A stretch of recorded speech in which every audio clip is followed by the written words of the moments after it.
नाज़रीन, welcome to programme राज़ चमन। और राज़ चमन आप सबको दावत देता है कि अगर खुदावंद ने आपको भी कोई ना कोई गिफ्ट दे रखा है तो प्लीज़ हमसे ज़रूर रब्ता कायम कीजिए।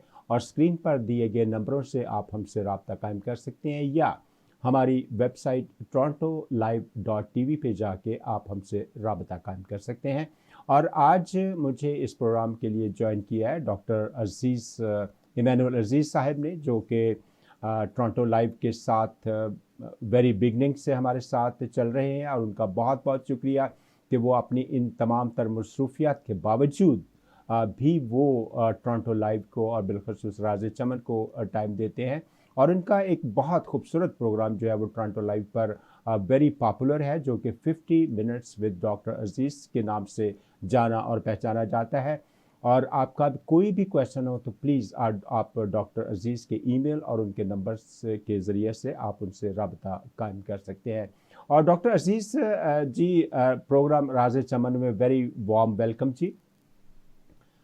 हमारे हमारे नाज़रीन को बताइए कि पिछली दफ़ा बड़ी खूबसूरती से आपने वाइट बोर्ड के ज़रिए से बहुत सारी बातों का अहाता किया था कोरोना वायरस के सिलसिले में। उसी बात को, क्योंकि बहुत सारे लोगों ने उसको पसंद किया है और बड़ा अप्रिशिएट किया है, उसी सिलसिले को आप कहाँ से शुरू करेंगे डॉक्टर अजीज़? जी, सबसे पहले तो बहुत शुक्रिया पाजी साहब, मुझे दोबारा टाइम देने के लिए और इनवाइट करने के लिए। ये मेरे लिए बाइस फ़ख्र है। तो हम जो लास्ट टाइम हम गुफ्तगू कर रहे थे कि जो कोरोना वायरस है, इसके लिए हमें इतना हम वरी क्यों हैं? ये इतना फास्ट स्प्रेड क्यों होता है? तो मैंने उसको बड़ी तफ़सील से बताया था कि ये जो कोरोना वायरस है और फ्लू है, उसमें ये डिफरेंस होता है कि वो ये 3-4 अशख़ास हो जाता है और फिर ये फैलता है। लेकिन एक खुशकिस्मती, देखिए कोई भी जब बीमारी आती है तो एक खुशकिस्मती की बात ये है कि जो फ्लू है उसका इंक्यूबेशन पीरियड जो है वो सिर्फ 1 या 2 डेज होता है, 1 या 2 दिन होते हैं। जबकि कोरोना वायरस में जो स्प्रेड होने की, एक से दूसरे शख्स तक स्प्रेड होने का टाइम है, वो मिनिमम जो है 5 to 7 डेज है। तो कुछ चीजें अच्छी भी हैं और कई दफा आपको खुदा की मर्जी होती है। इससे पहले कि हम अपना सिलसिला जारी रखें, मुझे वो बाइबल मुकद्दस का एक जो ज़बूर 91 है, वो बड़ा ज़हन में आता है कि जो हक ताला के पर्दे में रहता है, वो कादिर मुतलक के साया में सुकूनत करेगा। मैं खुदावंद के बारे में कहूंगा, वही मेरी पनाह और वही मेरा घर है, यानी वही मेरा फोर्ट्रेस और वही मेरा रेफ्यूज है और जिस पर मेरा तवक्कल है। आप जो है ये सिलसिला ठीक है, पिछले 3-4 महीने से पूरी दुनिया में चल रहा है। आप जो है हिफाजती तदाबीर को जरूर मद्देनजर रखें और जो पब्लिक हेल्थ एडवाइजरी बोर्ड आपको एडवाइस कर रहा है, उसको आप जरूर जो है उसको मद्देनजर रखें। आप घरों में रहें ताकि बहुत सारे अशखास जो कि एसिम्प्टोमेटिक है, यानी एसिम्प्टोमेटिक का मतलब यह कि वो बिल्कुल ठीक है, तो इसका मतलब यह है कि कोरोना वायरस जो है वो इतनी जल्दी भी कोई इतनी ज्यादा प्रॉब्लम क्रिएट नहीं करता जिससे हम बहुत ज्यादा वरी हो जाए। तो जो और इसके लिए हमें जो है खुदा हमें बड़े अच्छा एक तसल्ली देता है, जो कलाम मुकद्दस के मुताबिक, जो मैंने अभी आपके सामने एक कोटेशन दी थी 91 में, कि वो हमारा किला है। और किला जब होता है, जब कोई शख्स उस किले के अंदर होता है, तो उसको कितनी का चाहे बाहर से गोलियों की बारिश हो, चाहे बम्बार्डमेंट हो रही हो, लेकिन फिर भी वो हिफाजत में रहता है। तो चलिए हम अब साइंस की तरफ दोबारा चलते हैं। तो मैं बात बता रहा था कि ये जो वायरस है वो कैसे फैलता है, और इसके साथ एक एक चीज जो कभी भी किसी ने आज तक जिक्र नहीं किया, ना न्यूज में मैंने देखा है और ना मैंने बहुत सारे अशखास को इस चीज के ऊपर बात करते देखा है कि ये देखें, ये कोरोना वायरस ना सिर्फ काफ और स्नीजिंग के जरिए से दूसरे शख्स तक मुंतकिल होता है, बल्कि ये फीकल ओरल रूट के जरिए से। फीकल ओरल रूट क्या है? यानी पखाने से। और इस चीज का कई चीजों को लोगों को इल्म नहीं है कि ये कोरोना वायरस ना सिर्फ लंग्स के ऊपर अफेक्ट करता है, बल्कि आपके डाइजेस्टिव सिस्टम पर भी कई दफा अफेक्ट करता है, और कई दफा वो शेड होता है थ्रू फीसिस के जरिए से। और बड़े सारे लोग हैं जिनको इस चीज का इल्म नहीं है। देखिए हमने फर्स्ट किया, हमने स्नीजिंग की, तो आपने हाथ जो है साबुन के साथ धो लिए, राइट? अगर आपने जो है काफ की, आपने मास्क लगाया हुआ है, तो आप उससे जो है दूसरे शख्स तक जो है वो नहीं पहुंचा रहे। तो कई दफा आप इस चीज को मद्देनजर रखें कि जब फीकल ओरल रूट, ये बड़ा कई दफा इसको लोग जो है इस टॉपिक को टच करने से भी हेजिटेट करते हैं कि जब आप अपना जो है बॉटम साफ करते हैं, कई दफा कहते हैं कि जो पीठ साफ करते हैं, तो कई दफा आप गलत तरीके से बहुत ज्यादा पानी इस्तेमाल करते हैं, आप स्प्लैश कर देते हैं। जो आपका टॉयलेट होगा या किसी जगह पे कोई दूसरा शख्स आएगा, तो वो वायरस जो वहां पे है उसकी सरफेस से वो दूसरे शख्स तक चला जाएगा। ये भी आपकी जिम्मेदारी बनती है, हर एक शख्स की पर्सनल, कि जब आप जो है आप अपना बॉटम साफ करते हैं, तो आप अपने हाथ जो है बड़े अच्छे तरीके से जो है उसको साबुन के साथ धोएं, ताकि कोई आपको देख नहीं रहा है, लेकिन आप जो है दूसरों तक जो है वो वायरस, जो फीकल ओरल रूट जो मैंने बात बयान किया, उसके जरिए दूसरों तक पहुंचा सकते हैं।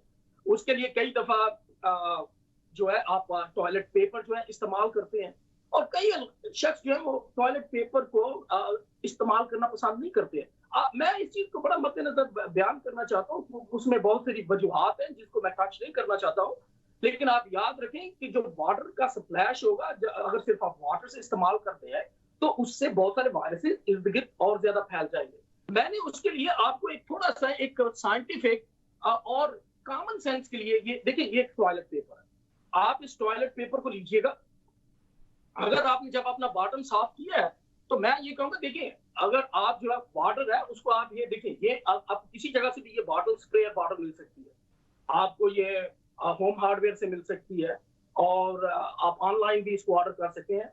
तो ये पानी जब आप देखें, आपका ये बॉटल जो है आप एक तरफ रखते हैं, आप इसके साथ अपना बॉटल बड़े अच्छे तरीके से साफ कर सकते हैं, आप अपने हाथों की भी हिफाजत कर सकते हैं।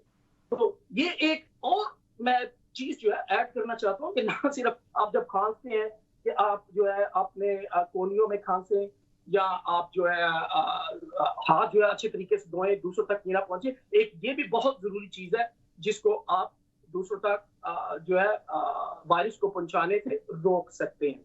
अब सवाल, एक और चीज मैं आपको बताना चाहता हूँ, आप देखिए मेरे नाखून, आप अगर कभी कभी आप देखें तो ये बहुत छोटे हैं। जब हम लोग जो होते हैं पेशेंट्स, चाहे वो एनिमल पेशेंट्स हो, जो ह्यूमन मेडिसिन में काम कर रहे हैं, चाहे वो ह्यूमन मेडिकल डॉक्टर हो, नर्सिस हो, नाखूनों के अंदर बहुत सारे वायरस छुप जाते हैं। अब देखिए, जब मैंने ये टॉयलेट का पेपर बताया, तो आप यहाँ मद्देनजर रखें कि ये आपके हाथ भी इससे कवर होने चाहिए। तो ये तरीका मैं सिर्फ इसलिए ये आपको बता रहा हूं कि हम दूसरों को कैसे बचा सकते हैं। अब सवाल ये पैदा होता है, क्वेश्चन ये पैदा होता है कि जब ये वायरस जो होता है, जब ये इंसान के अंदर चला जाता है, ये कैसे जाता है? तो मैंने आप देखिए, किसी ने खांसा, किसी ने स्नीज की, या किसी सरफेस पे आपने हाथ लगाया, और बाद में आपने अपने मुंह को या अपनी आंखों को टच किया। खासतौर पर क्या होता है, जो नाक है, आंखें हैं, उसके अंदर की जो जो झिल्ली होती है उसको हम कहते हैं म्यूकस मेम्ब्रेन। अब म्यूकस मेम्ब्रेन आपकी आंखों में भी है, आपके वो नाक में भी है, और आपके वो मुंह के अंदर भी है। और मैंने जो आप पहले 2 प्रोग्राम किए उसमें बड़ा वाजे किया था कि अगर आपका डिफेंस सिस्टम अच्छा है, तो वो कोरोना वायरस जो है, या यहाँ तक कि जो इन्फ्लुएंजा वायरस है जिसको हम रेट्रो वायरस भी कहते हैं, वो वायरस जो है वो भी आपके अंदर एंटर नहीं हो सकते, अगर आपका आपका जो जिस्म है उसकी इम्यूनिटी जो है वो बहुत अच्छी है। तो हम एपिडेमियोलॉजी, तो मैं इस बात को वाज़ेह करना चाहता हूं कि जब कोरोना वायरस म्यूकस मेम्ब्रेन को टच करता है, तो आपका कई दफा डिफेंस सिस्टम उसको अंदर आने की इजाजत ही नहीं देता। देखिए, अगर आपका फोर्ट्रेस, अगर खुदा ने आपका निजाम जो है उसको इतना स्ट्रांग बनाया हुआ है, तो ये वायरस आपके जिस्म के अंदर दाखिल ही नहीं होगा। वो अब क्वेश्चन ये होता है कि जब ये नाक का स्वाब लेते हैं या सलाइवे का स्वाब लेते हैं, तो वो लोग जो लोग पॉजिटिव आ जाते हैं, तो वो एसिम्प्टोमेटिक है। वो क्यों एसिम्प्टोमेटिक है? या क्या अब पॉजिटिव आ गया तो क्या उनके ऊपर अब बहुत बड़ी मुसीबत आ गई है? पॉजिटिव का मतलब ये होता है, आपको एक चीज वाज़ेह बयान करना चाहता हूँ, ये जरूरी नहीं है कि वो शख्स जो है उसको कोरोना वायरस की डिजीज हो रही है। वो किसी ना किसी तरीके से उसकी म्यूकस मेम्ब्रेन पे आया, वो नाक के अंदर गया, वहां पे वो रहा। तो जब स्वाब लिया, तो जब स्वाब लेते हैं तो वो डीएनए के रेमनेंट होते हैं या आरएनए के रेमनेंट होते हैं, उसको वो किट में टेस्ट करते हैं कि हाँ भाई किसी न किसी तरीके से ये वायरस वहां पे पहुंचा है, और इस शख्स कुड बी एसिम्प्टोमेटिक, उसको कुछ भी नहीं हो रहा, लेकिन हो सकता है कि कहीं वो दूर चला ही गया हो, तो इस वजह से उसको जो है कहते हैं आइसोलेट हो जाओ। अगर फर्ज करें वो दूर चला गया, उस शख्स की इम्यूनिटी कम है, तो क्या होगा, वो शख्स बीमार हो जाए। डॉक्टर साहब, आप ये बताइए कि बड़े अच्छे बड़ी डिटेल में आपने बहुत कुछ बताया है। होपफुली हमारे नाज़रीन के लिए ये चीज़ जो है बड़ी मुफीद साबित होगी। आजकल बहुत सारी जगहों से कुछ गुड न्यूज़ सामने आ रही हैं, और एक गुड न्यूज़ जो मैंने देखी वो ये है कि मलेरिया की जो मेडिसिन इस्तेमाल करके इसकी ट्रीटमेंट की गई है, और बहुत सारे पेशेंट्स को फ़ायदा हुआ है, और बहुत सारी जगहों से मुराद मेरा बहुत सारी कंट्रीज़ में इस पर रिसर्च चल रही है। तो आप उस और वो मेडिसिन है नमूनिया की मेडिसिन, जी, कि उससे आप बताइए कि वो क्या सिलसिला है, वाकई ही वो ट्रू सिलसिला है, या लोगों को फ़ायदा हो रहा है, या महज एक क्या कहते हैं उसको, फेक न्यूज़ है। बाजी साहब ये बहुत अच्छा आपने क्वेश्चन किया। सबसे पहले तो मैं ये बयान करना चाहता हूँ कि बहुत सारी अद्वियात जो हैं वो डॉक्टर हजरात जो है उनको इस्तेमाल कर रहे हैं। जो आपने अभी बात की है क्लोरोक्वीन या हाइड्रोक्सी क्लोरोक्वीन की, ये खास तौर पर पाकिस्तान में या इंडिया में और बहुत सारे और कंट्रीज में जो है वो मलेरिया के लिए इस्तेमाल होती है। बल्कि वो निमोनिया के लिए इस्तेमाल नहीं होती, बल्कि वो मलेरिया के लिए इस्तेमाल होती है। अब क्वेश्चन ये पैदा होता है कि भाई इसका उसके साथ क्या तल्लक है, राइट। इसको जी इसमें बहुत सारी जो है कंट्रोवर्शियल स्टडीज मौजूद है। कुछ लोग जो है इसको एक्सेप्ट करते हैं, कुछ लोग इसको एक्सेप्ट नहीं करते हैं। इससे पहले कि मैं थोड़ा सा इसके बारे में बयान करूंगा, मैं थोड़ा सा बयान करना चाहता हूँ इस वायरस के बारे में कि क्यों जो है इसको जो है इसको जो क्लोरोक्वीन को या हाइड्रोक्सी क्लोरोक्वीन को तवज्जो उसकी तरफ तवज्जो दे रहे हैं मेडिकल डॉक्टर्स जो है। सबसे पहले तो मैं ये बयान करना चाहता हूँ कि अगर आप बोर्ड को देख सकते हैं तो देखिए ये जो मैंने बयान किया था कि ये जो वायरस है कोरोना वायरस, इसके इर्द गिर्द बहुत सारी प्रोटीन होती है। इसके इर्द गिर्द एक एनवलप होता है जिसको ग्लाइकोप्रोटीन और ग्लाइकोपेप्सिड जो एसिड्स है वो जो लिपिड्स है वो होते हैं। इससे इसीलिए जब हम उसको हाथ से धोते हैं तो वो खत्म हो जाते हैं, वो डीनेचर्ड हो जाते हैं।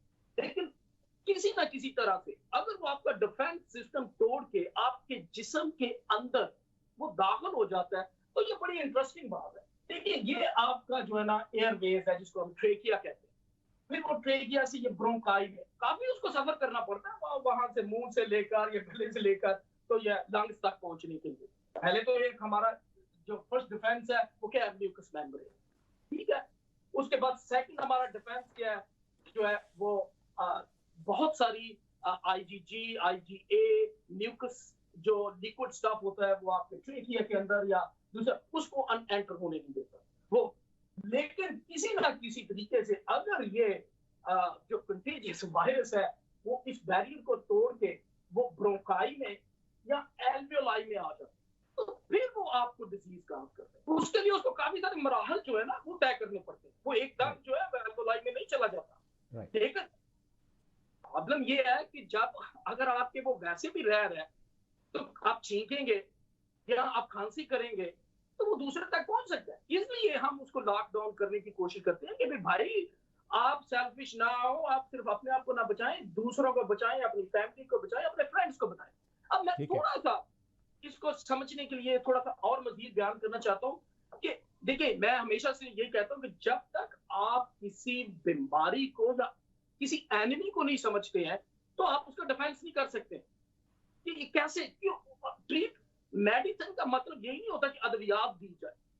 जो डॉक्टर हजरात जो आप इतना ज्यादा स्टडी करते हैं, तो उसका मतलब यही नहीं होता कि वो सिर्फ जो है आपको ये क्लोरोक्वीन की गोली दे दी, आपको जनाब हाइड्रो ऑक्सीक्लोरोक्वीन की गोली दे दी, या जो अद्वियात है, ये सेकेंडरी चीज हमारे सामने होती है।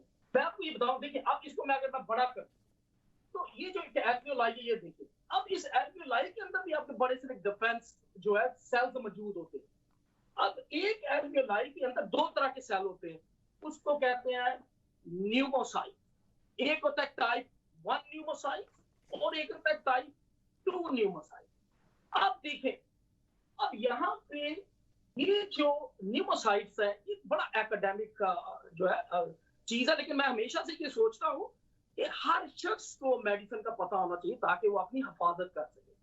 अब मैं उसकी बहुत मोलिकुलर लेवल पे नहीं जाऊंगा, लेकिन फिर भी मैं थोड़ा सा बयान करूंगा कि दो तरह के सेल होते हैं जो एल्वियोलाई के अंदर होते हैं। एक को कहते हैं टाइप ए न्यूमोसाइट, एक को कहते हैं टाइप 2 न्यूमोसाइट। अब टाइप ए न्यूमोसाइट का जो मेन जो फंक्शन होता है, वो होता है ऑक्सीजन को बाहर से लेना और उसको आपके पूरे जिस्म तक मुंतकिल करना, वो कैपिलरीज के सीए से, जिसका मैंने बनाया। ये थोड़ा थोड़ा अगर आप देखें तो ये जो ग्रीन डॉट्स है, ये टाइप 1 है। दूसरे जो रेड डॉट है मैंने बनाए हैं, वो है टाइप 2। अब ये मजे की बात ये है कि ये इतना ये जो वायरस है, वो इतना इंटेलिजेंट मैं कह सकता हूँ कि वो क्या करता है कि वो अटैक करता है टाइप 2 न्यूमोसाइट्स के ऊपर। अब टाइप 2 न्यूमोसाइट्स के ऊपर अटैक करता है, पहले वो ऑक्सीजन लेने वाले सेल के ऊपर अटैक नहीं करता। जो टाइप 2 के ऊपर इसका एक खास रिसेप्टर्स मौजूद होते हैं, जिसको हम कहते हैं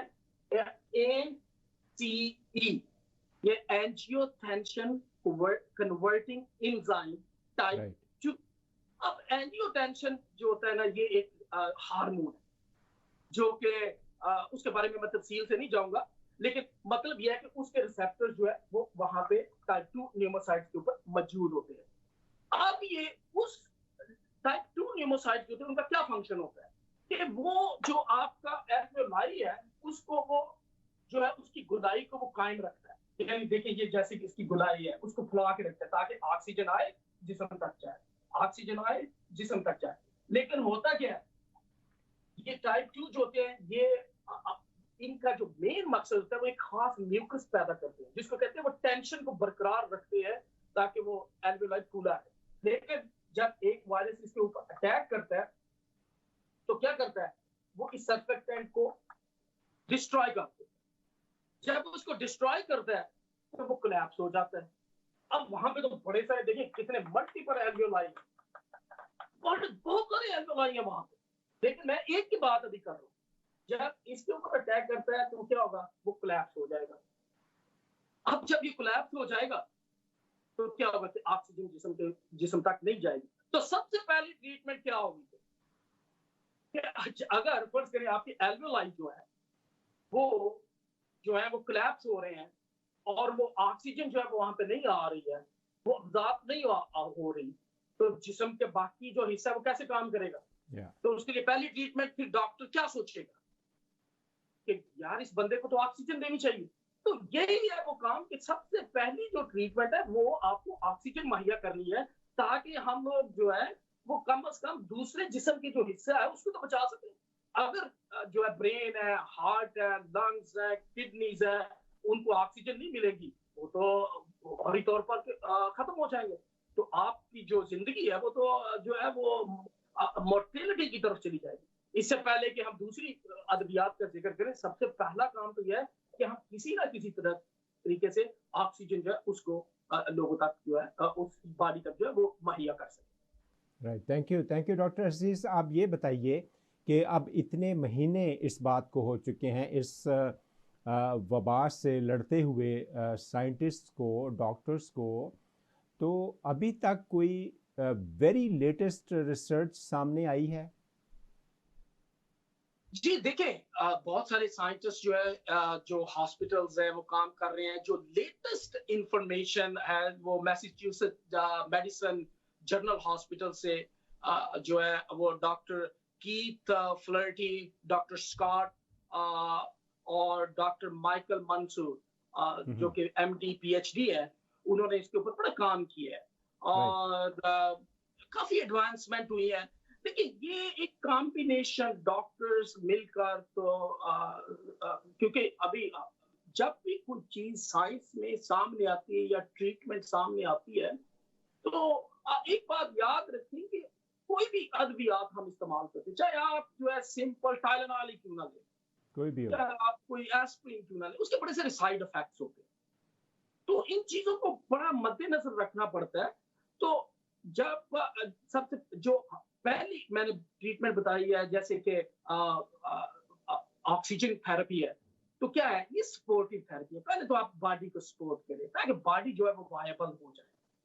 तो इसके बाद जब हम क्वेश्चन आता है कि कोई नई रिसर्च आई है तो ये कंबाइंड रिसर्च है, जैसे मैंने बताया डॉक्टर कीथ फ्लर्टी और डॉक्टर स्कॉट गैलेब और डॉक्टर माइकल मंसूर, इन्होंने कंबाइन करके, डॉक्टर माइकल मंसूर जो है वो MD और PhD है और डॉक्टर स्कॉट जो है वो कैंसर डिपार्टमेंट में और साथ साथ वो कमिश्नर भी है FDA के। उनका जो लेटेस्ट पेपर है वो अप्रैल 9 2020 में शाया हुआ है। उसमें उन्होंने कुछ अद्वियात का जिक्र भी किया और वो बड़े होपफुल है कि जो है हम जो है इसके ऊपर जो है गलबा पा लेंगे इस बीमारी के ऊपर।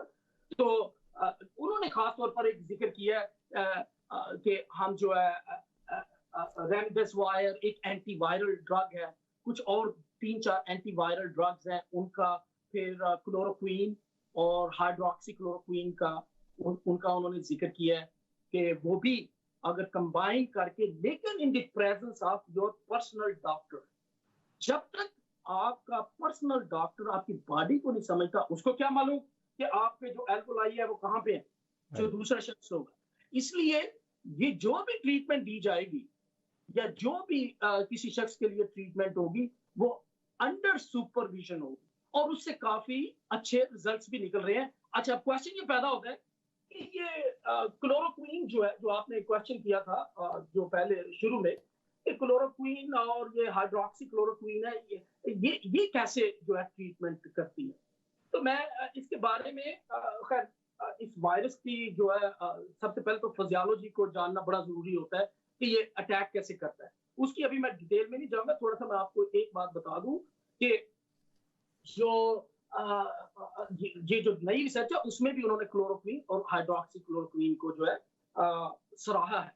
और ये इसमें चाइना में बड़े सारे पेशेंट्स जो है, जो कि देखें जब कोई आपकी सपोर्टिव थेरेपी काम नहीं कर रही और पेशेंट जो है वो बिल्कुल डेथ के नजदीक पहुंच रहा है, तो उन्होंने उस वक्त ये अद्वियात इस्तेमाल की हैं जिसमें एंटीवायरल मेडिसिन है और एंटीमलेरियल मेडिसिन है। और उसमें उनको जो पेशेंट्स कई तो बहुत वर्स्ट सिचुएशन से भी ठीक हो गए।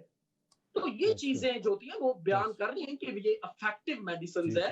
लेकिन इस साइंस में एक बात याद रखिए कि जब तक हमारे पास जो होता है बहुत अच्छा डाटा नहीं आ जाता, हम किसी भी मेडिसिन के ऊपर ट्रस्ट नहीं कर सकते, क्योंकि हर जिस्म जो है डिफरेंट है। जिसको भी कोरोना वायरस हुआ उसका भी जिस्म डिफरेंट है। तो वो वहां पे जो मौजूद इमरजेंसी डॉक्टर हजरात होते हैं वो according to the body situation decision लेते हैं और उसमें ये चीजें कारआमद साबित हो रही हैं और उसकी एडवांसमेंट हो रही है। जी, thank you very much doctor Aziz नाज़रीन।